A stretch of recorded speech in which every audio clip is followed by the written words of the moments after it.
우리가 계속해서 크리스찬 베이직이라고 하는 주제를 가지고 말씀을 나누고 있습니다. 벌써 9가에 접어들게 되었네요. 지난주의 말씀을 좀 기억해 볼 필요가 있겠죠. 전도에 대한 이야기를 나누었습니다. 사도 바울이라고 하는 인물을 통해서 그가 얼마나 열정을 가지고 있었는가, 그리고 복음을 전하는 데 있어서 내용이 중요하지만 우리의 태도가 중요하다, 이런 말씀도 나누었습니다. 오늘은 우리들이 가장 좋아하지만 어쩌면 우리의 신앙을 반드시 점검해 봐야 하는 축복이라고 하는 주제를 가지고 나누어 보려고 합니다. 먼저 민수기 11장 31절부터 35절까지에 있는 말씀을 제가 봉독하고 이어가도록 하겠습니다. 자, 민수기 11장 31절부터 35절까지 말씀입니다.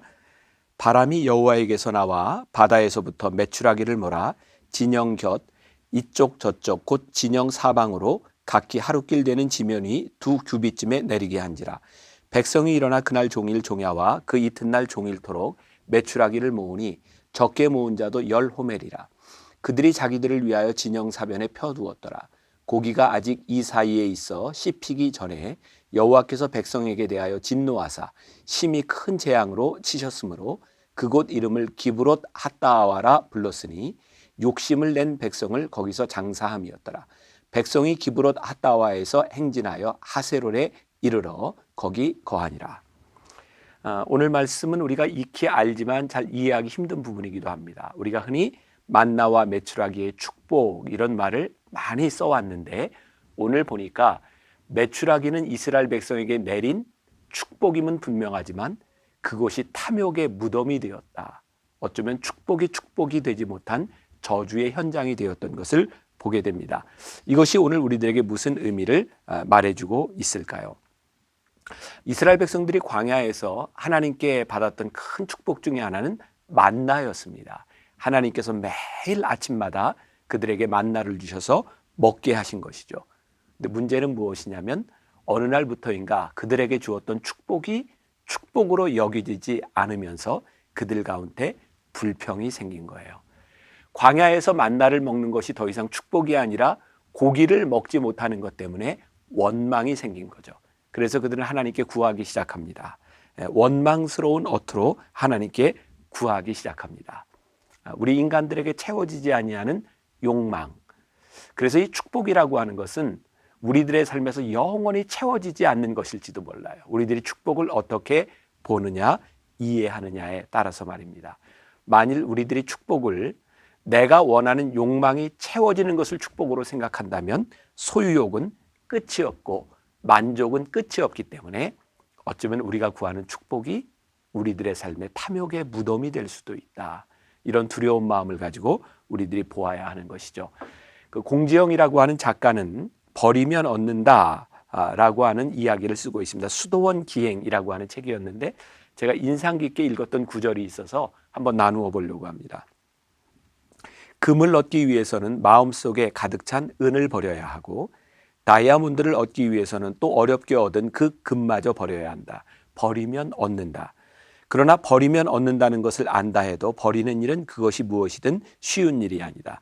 버리고 나서 오는 것이 아무래도 없을까 봐 그 미지의 공허가 무서워서 우리는 하찮은 오늘에 집착하기도 한다. 버리면 얻는다. 근데 버리는 것이 잘 되지 않는 거죠. 우리는 버리기는커녕 있는 것을 꼭 쥐고 있어야 될 것처럼 생각하고 또 더 많은 것을 쥐려고 하는 것, 그것이 우리들의 모습이기도 합니다.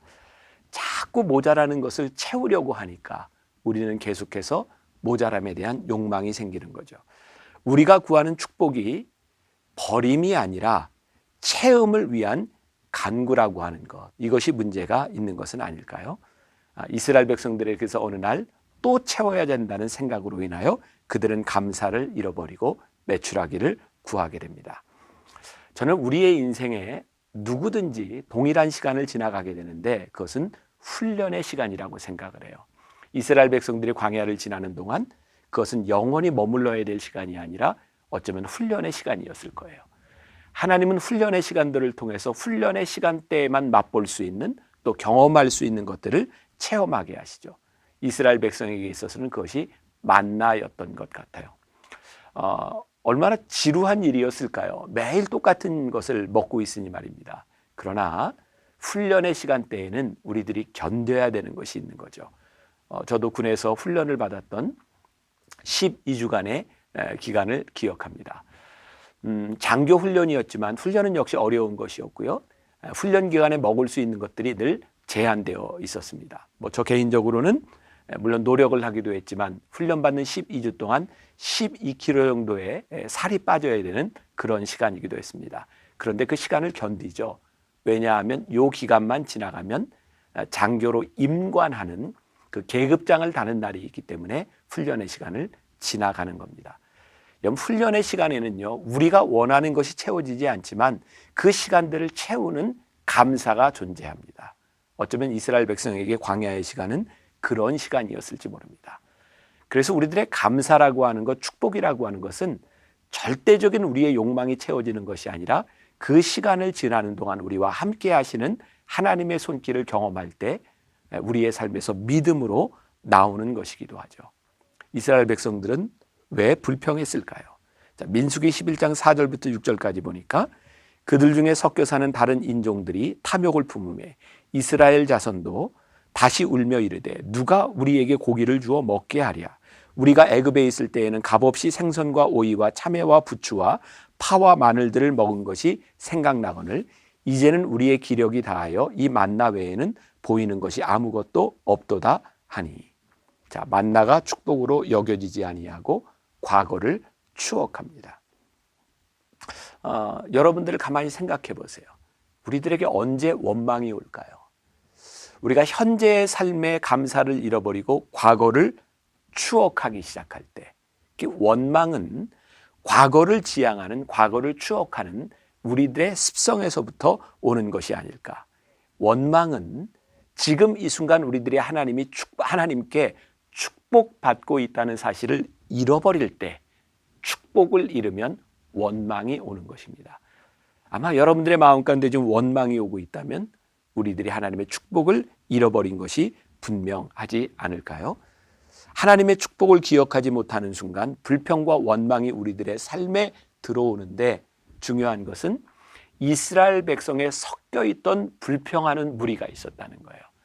여러분, 우리가 축복을 잃어버리는 때, 그것이 우리의 세상 속에서 하나님을 알지 못하는 사람들 때문에 우리들에게 와질 수 있다는 것을 기억해 보세요. 사실 축복과 감사라고 하는 것은 무엇이 일어나고 있느냐보다 어떤 사람들과 함께 무엇을 생각하느냐가 더욱 중요한 것은 아닐까. 그래서 이렇게 정의를 내릴 수 있을 것 같아요. 욕망을 채우는 것은 축복이 아니다. 오늘 우리가 읽은 본문 말씀, 이스라엘 백성들이 그들의 욕망으로 하나님께 고기를 주세요라고 구했을 때 놀랍게도 기적이 일어납니다. 바람이 불면서 이쪽 저쪽 그 사방으로 메추라기들이 가득 채워지게 되고요. 메추라기를 펼쳐놓고 그것을 먹으려고 합니다. 근데 성경이 뭐라고 증언하고 있죠? 그들의 이 사이에 고기가 씹히기도 전에 그들이 거기에서 죽습니다. 그리고 하나님은 그곳을 기념하여 탐욕의 무덤이라. 기념은 두 가지가 있죠.